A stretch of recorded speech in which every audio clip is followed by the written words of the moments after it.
देव उठनी एकादशी व्रत कथा।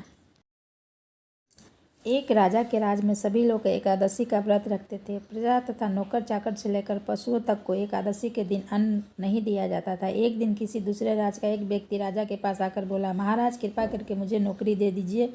तब राजा के उसके सामने एक शर्त रखी कि ठीक है रख लेते हैं, किंतु रोज तुम्हें खाना मिलेगा पर एकादशी के अन्न नहीं मिलेगा। उस व्यक्ति ने उस समय हाँ तो कर ली, पर एकादशी के दिन जब उसे फलाहार का सामान दिया गया तो राजा के सामने जाकर गिड़गिड़ाने लगा, महाराज इससे मेरा पेट नहीं भरेगा, मैं भूखा ही मर जाऊंगा, मुझे अन्न दे दो। यह सुनकर राजा को बड़ा आश्चर्य हुआ। वह बोला, मैं नहीं मान सकता कि भगवान तुम्हारे साथ खाते हैं। मैं तो इतना व्रत रखता हूँ, पूजा करता हूँ, पर भगवान ने मुझे कभी दर्शन नहीं दिए।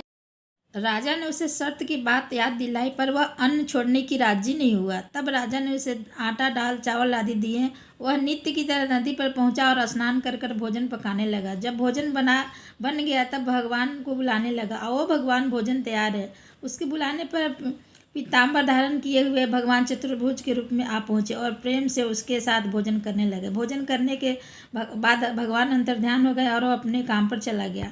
15 दिन बाद अगली एकादशी को वह राजा से कहने लगा कि महाराज मुझे दुगना सामान चाहिए। उस दिन तो मैं भूखा ही रह गया। राजा ने कारण पूछा तो उसने बताया कि हमारे साथ भगवान भी खाते हैं, इसलिए हम दोनों के लिए ये सामान पूरा नहीं होता।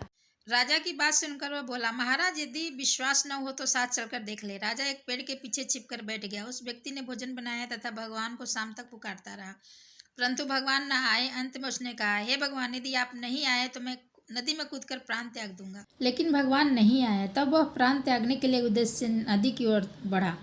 प्राण त्यागने का उसका दृढ़ इरादा जान शीघ्र ही भगवान ने प्रकट होकर उसे रोक लिया और साथ बैठकर भोजन करने लगे।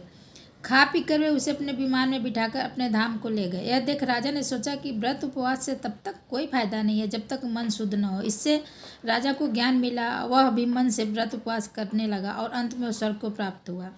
ओम नमो भगवते वासुदेवाय।